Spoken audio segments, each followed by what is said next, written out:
You are non-Muslim, yes. Okay. So Yeah. what are you like? Are you Christian, Jewish, Hindu? I'm atheist. I'm not a believer in any kind of higher power. Uh-huh. All right. So what can I do for you, atheist? So I have a Muslim friend that I often have to, can you hear me? No, sorry to interrupt you. I wanted to say something. It's not really like relevant to the discussion, but it's interesting that I have so many discussions with atheists that are called Max. I don't know why. Really? Yes, if you go on the channel, I don't know. Like I recall so many of them with the same name. So I don't know. So That's so sorry, go ahead. funny. What did you want to say? Yeah. That's so funny. So I have a Muslim friend that I often have like debates with about Islam, and I try to understand Islam from my perspective. And he basically said, "There's a few questions I can answer for you," and so I'd like to. He said, you should ask the Muslim lantern. So I'd like to do that. So I first question, which is I think a relatively simple question, is the problem of evil. I would like to know how the Islam treats the problem of evil and kind of what the answer is, and how does the Islam view Allah as like a completely good God, and basically that, yeah. Yeah, so I dealt with the problem of evil many times, but I'll just give a very quick summary of it, which is a very old claim, but for some reason a lot of it is still used until today. But the problem of evil is only a problem for those who think God is only good. When you understand that God is not only good, he's also just, he's also all-knowing, there is no longer a problem with the evil that happens in the world. No. Because the evil is intended from the beginning. Muslims believe this life is a test, which would mean that you need to have by necessity a choice between either doing right or wrong. And if you don't have a choice between doing right or wrong, you cannot be tested. Okay, and if you have a choice, so Islam is more, unlike Christianity, it's more skeptical theism rather than Allah is all good. Instead, it's Allah is. We don't really understand why Allah does things. We can only use the Quran to interpret what Allah does as best as we can. No, that's not what I was saying. No? Okay. No, absolutely not. I was saying Allah is not only good. That's not skeptical theism. That is us understanding that God is not limited to one attribute, and we cannot look at God from one perspective, just one attribute, and devote him of all or remove all of the other attributes of God, and then base a worldview and then say, okay, this is how it goes. No, we say Allah, for example, is the most loving. Allah is the most just as well. Allah is the all-knowing. So these are all attributes, and when you bring them together, you understand. So when you say, oh, it's something we cannot rationally understand or whatever, I was offering you a rational explanation just a minute ago, which is the fact that this life is a test. And if God is putting us in this life as a test, then by definition, we need to have a choice between good and evil. And if we have a choice between good and evil, then evil will exist in the world by definition. Okay. So this life cannot be a test unless you have an option between one of two things that are opposite to each other. Do you agree? I agree, but sometimes there is evil that happens that is both unnecessary and not an option to us. Death, rape, these kind of things, diseases. These are both unnecessary, not an option to us. Is this just that fetuses die, that kids die? Is this something that Muslims would call just? Sure. By the way, the other Max, the atheist, he asked the same question. But okay. Yeah. I think it's a good question. No. It's the same. You kind of taken away the response that I gave and repeated the question again. If you internalize the answer that I gave you, would also respond to the question that you just made. If this life is a test, then by definition, there will be difficulties and there will be suffering. Allah in the Quran promises us as believers that we will have suffering, we'll have loss of life, loss of wealth, we'll have diseases, we'll have difficulties in our life. We are just in reality living in a world, and as Muslims, we are completely understanding why we go through difficulties. Because if there's no difficulties, there's no test. Now, we talk about children dying, for example. We, from our Islamic point of view, believe when children die, they go to paradise. So if anything, that is a reward for them, rather than being a punishment. That is actually a bounty of God that God has bestowed upon them. Whichever amount of suffering that they go through in this life, which is very minimal, is not equal to an eternal, never-ending life of happiness. We have a tradition in Islam where the Prophet tells us that the man who suffered the most on earth in this life, the man who suffered, now you can imagine suffer the most means what, like in this life? Probably lost all of his children, lost all of his, just like go with your imagination as well as it gets. And the Prophet tells us when that person is dipped into paradise and taken out, Allah will ask him, have you ever seen any difficulty? And then he will say, oh, by you, God, I've not seen any difficulty. Why would he say that? Because obviously the bounties and the rewards that he will see is going to make him forget everything. And we're talking about the person who suffered the most in this life. So if these children go to paradise, then in this reality, this is a bounty and a blessing that God bestows upon them. But in the same time, it's a test. It's a test for who? It's a test for their family, who will have to now live after they have had a loss in their life. It's a test for their community around them. It's a test for the reason how they died. If someone had a cause, had an influence on their death. So what you've presented is already answered by what I said. The fact that this life is a test responds to everything you just said. But it's the then, same idea, basically. I do have a problem with your other statement then, that you do state that Allah is good and that He is just, and I think this clashes because life can be both a test and at the same time unnecessary evil cannot happen if Allah's omnipotent and omniscient. Sorry. Who determines what is necessary and unnecessary evil? This is just with all due respect using that term, but you're not bringing an objective definition of who determines what is necessary and unnecessary. In a worldview where God exists, what God determines to be evil in existence is necessary by definition. Now, where do you bring your definition of what is necessary and unnecessary evil? How can you go through a test in this life? Now, let me ask you now a counter question. How do you live this life without any difficulties and suffering, and then this life is a test in the same time? Go ahead, tell me. So, personally, I let's say life was indeed a test, and I didn't go through any suffering. No. I'm sorry? But that's not the question I asked. I asked you, tell me, how do you have this life being a test, and in the same time, there's no evil and no suffering? Tell me, how does that happen? Because I don't think life is a test. It's simple as that. I think. Okay, so there are some contradictory. No, if you could just let me finish. I think my main point is that there is some contradiction. I think the way so we characterize Allah as just, omniscient, and omnipotent, and good.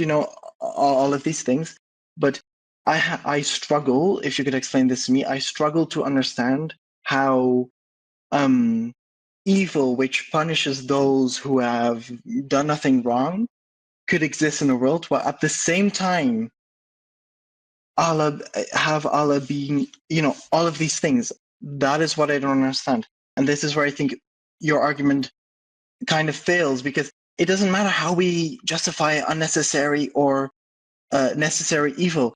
It is, I think there are some universal norms and values which tell us what that is. For example, children dying is a very good example of this. I think. Okay, so I don't want to be disrespectful, but I'm not the type of person who goes in a circle. You already brought the children example. I responded to it, but then you come back and end your talk by a children example again. Like we're not going to go in a circle. Now, you said there's a contradiction. Now, where's the contradiction? You've not highlighted the contradiction. You claim that a person who suffers, who done nothing wrong. Who did nothing wrong in this life? Again? Well, people who were just born, for example. Sometimes people who are just born, they die. Is being born doing something wrong? I don't think so. I think if Allah is omnipotent, then he lets people be born. I already responded to that. What happens to them in the afterlife? Now, that will only be unjust and evil and bad if that person who's born and died is going to go to hellfire, for example, or going to suffer. But you're going again in the same circle. I told you, if, for example, children are born and die, from an Islamic point of view, they're rewarded. In fact, as I told you, that is a blessing that is given to them. So, but is that even a blessing? In the same time, is that even a blessing? In the same time, you said that, oh, I don't believe that God is this or God is that or this life is a test. Well, you either take the worldview that God exists and then your question makes sense, or your question makes zero sense, because if there is no God, you cannot blame God for anything. So it's either you premise your question. Not. It's either you premise your question, which is based on an assumption that God exists, but explanation of the evil under a worldview, or you say, I don't believe in God, and then we discuss a completely different topic, whether God exists or not. But to come when there's already a worldview that exists and there is a creator, and then that creator told you that this life is a test, I don't accept that. That makes no sense, because we already operate under that premise. If we don't operate under that premise, then we start from the beginning, whether God exists or not, and we have a complete different discussion. Now, again, you said there is a contradiction. Can you highlight to me what is that contradiction? Because you've not highlighted the contradiction. Again, the main contradiction is between what is just and what isn't. I think a lot of, if Allah is supposed to be just, then why do unjust things happen? And if this isn't an argument that boils down to, we cannot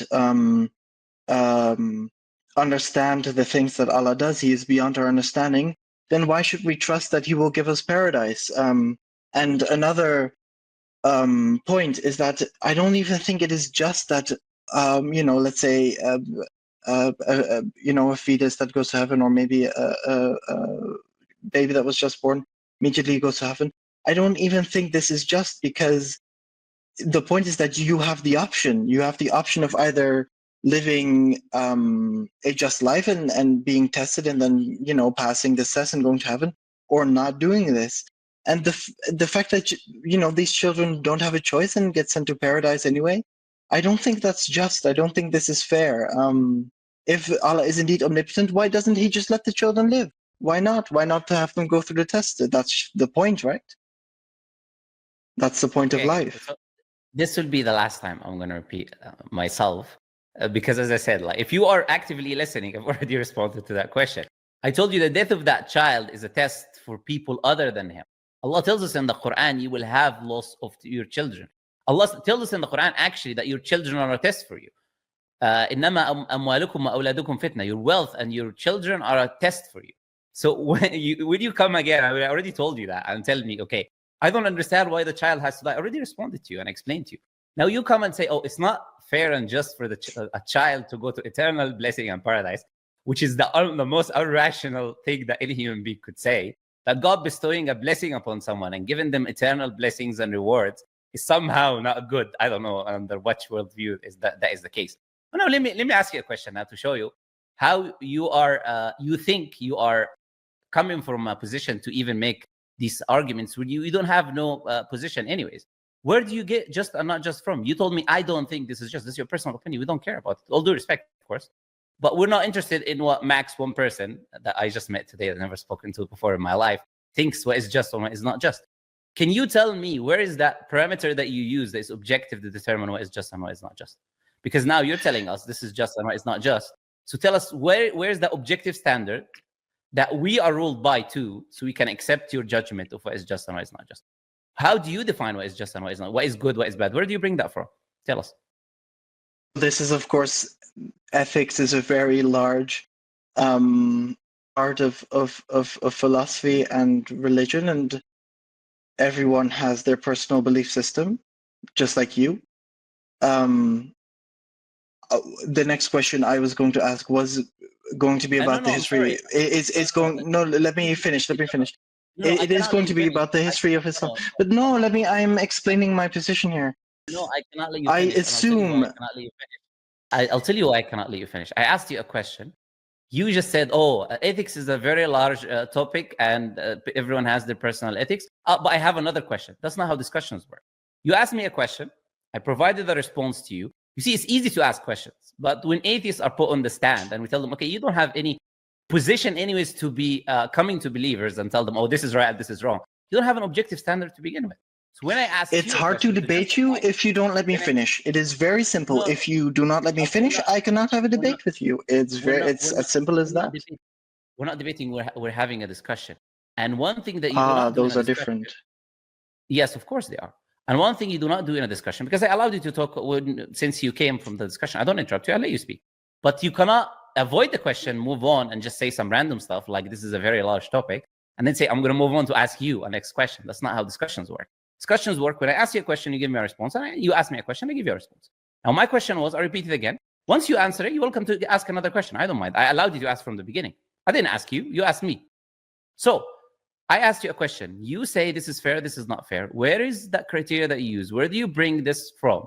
Where you determine this is objectively right, this is fair, this is not fair, this is just, this is not just. Where do you bring that from?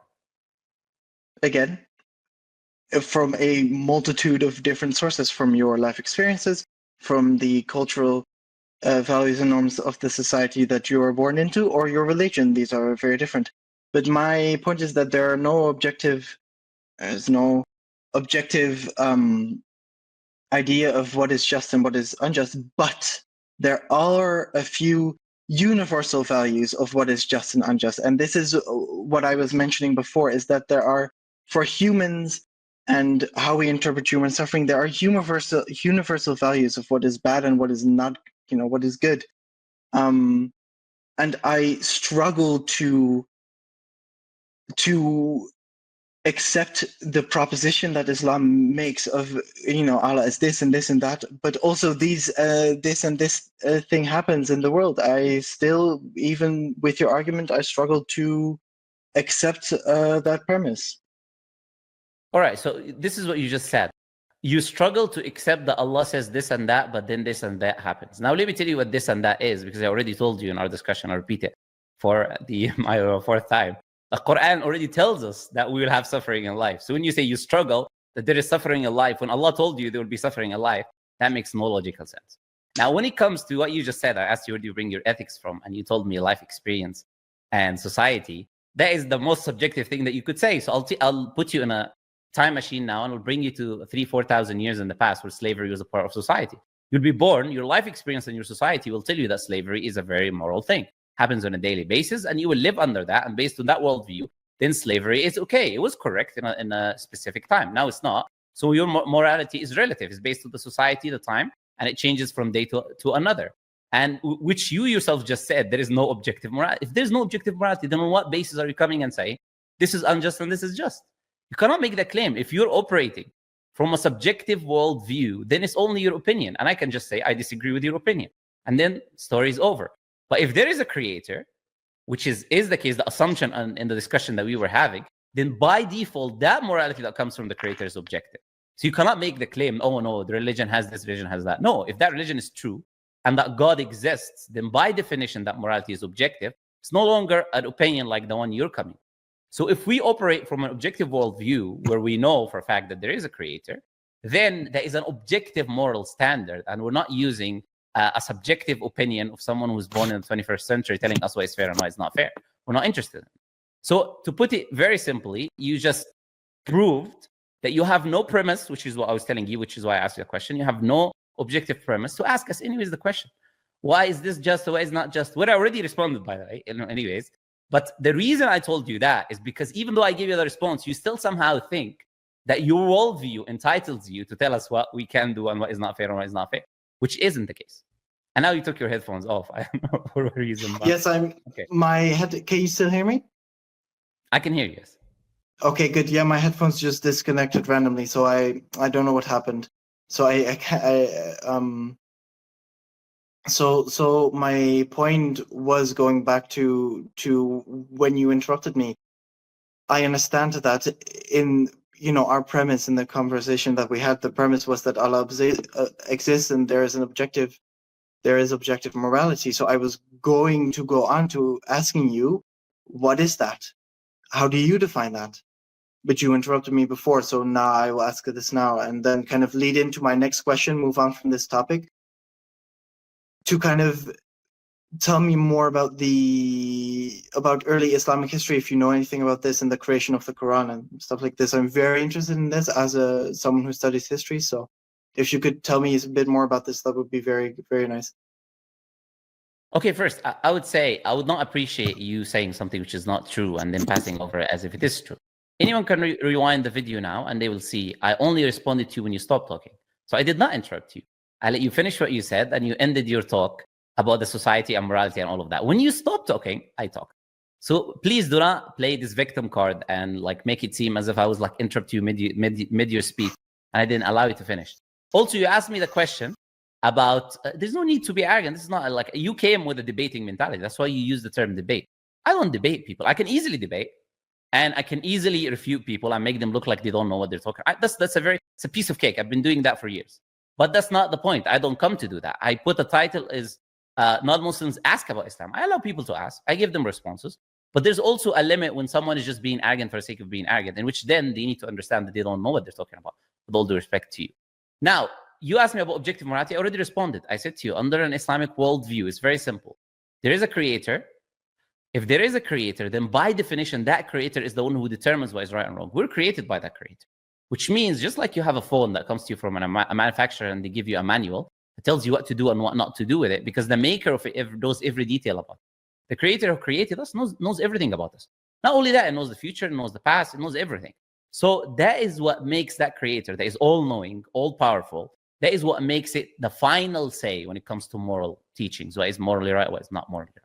So it's very simple. From an Islamic worldview, we get our morality from the creator. It's objective because it comes from God, and God has ultimately perfect attributes. That's what makes the morality that comes from God objective. What makes our morality subjective is it's limited, is deficient. It comes from our society, the people around us, it changes, it's relative. That's why it's not perfect and it's not objective, it's subjective. But when it comes from God, it's by definition objective. Now, you asked about Islamic history as well and the Quran. You have to give me a very specific question so I can respond to you with. I'm not sure exactly what you mean by Islamic history or you said the creation of the Quran. Like, we don't believe the Quran was created. We believe the Quran was revealed.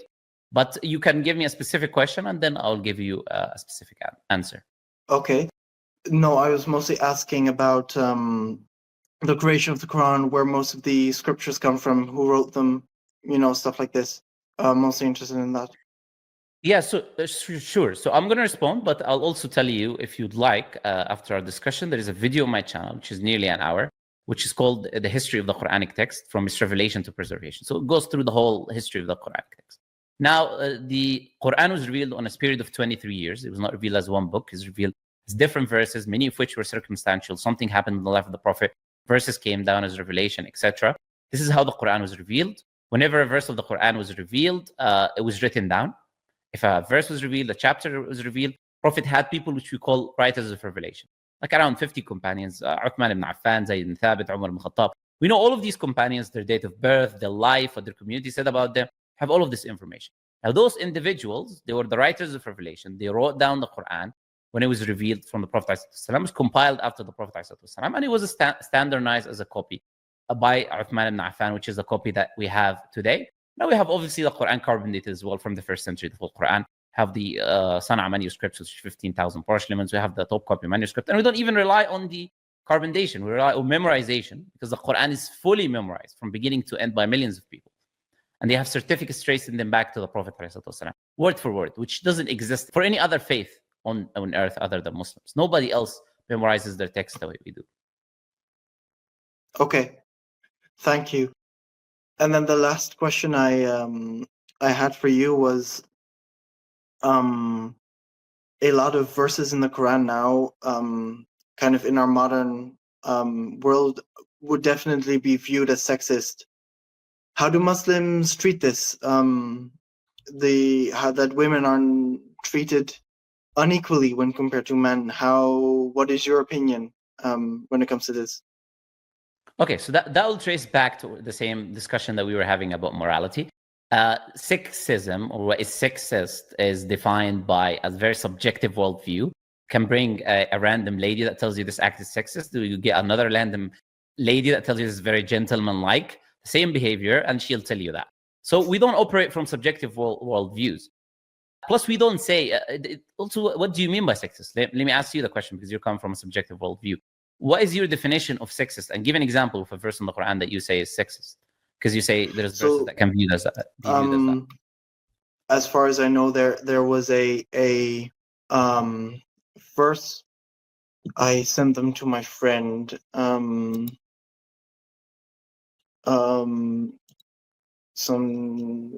time ago. But it was, I think, 282, something like that. Basically, quoting, men are in charge of women because God has given some of them excellence over others, and because men have the liability for expenditure on women. That's not 282. That's incorrect. That's 434. 434, that one. Yes, 434. There we go. Sure. Where's the problem with that first? That Allah says that men are in charge of women. Is that what you're telling me? Well, which part? I just want to know. I think most of at least the Western world would call this a disgusting verse. That is completely unrealistic and morally very questionable. And my question is, clarify what you're saying. What Western, you use the term disgusting, they wouldn't. What Western world are you talking about? And which part of the verse? You're saying that men are in charge of women. That part. Which part? I want to understand. What do you mean? Yes, oh, my phone is about to die. I need to grab the charger. Wait.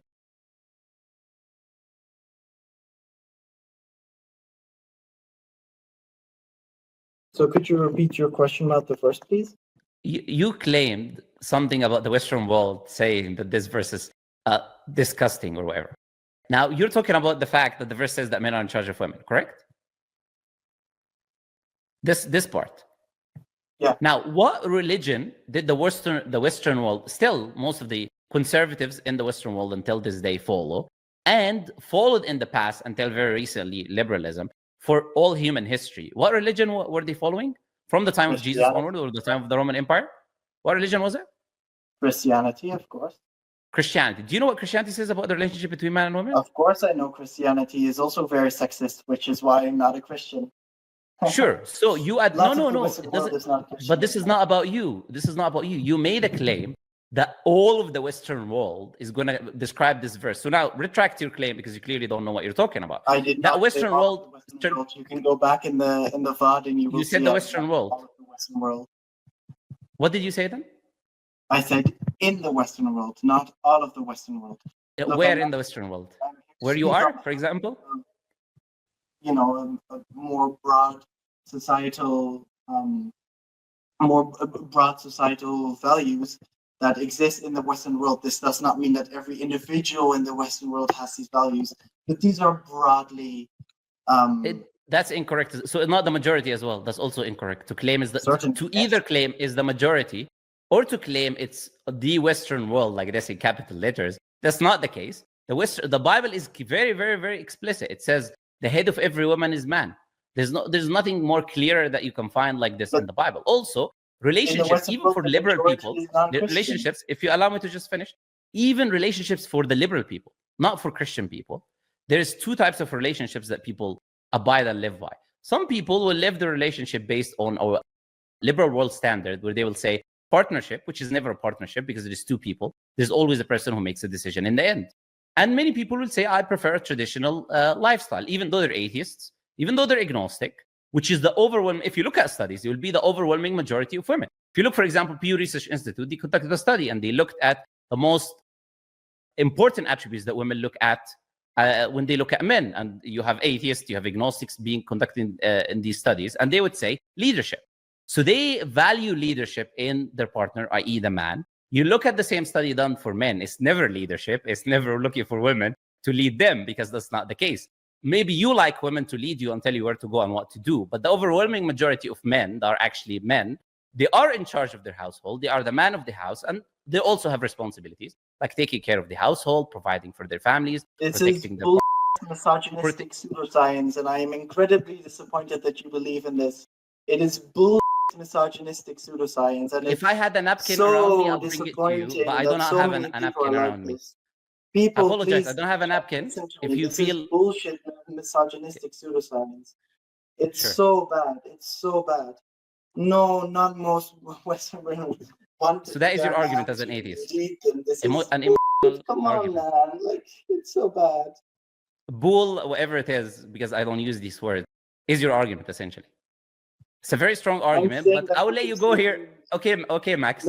We had a discussion, we had a call. I did respond to whatever non-rational claims you provided. You ended up in this using these words, yes, which are just emotional, and this is BS or whatever, this and that. There's because nothing to respond to there because you mentioned are also rational. Because there is no argument there. Yeah, I'll let people judge on that, my friend. So I'll let you go over here. Enjoy the rest of your day, my friend. Bye bye. يا دعاة رب السماء يا من صنعتم في الأرض نورا يا قلوبا فيها الوفاء بشركم اليوم السرور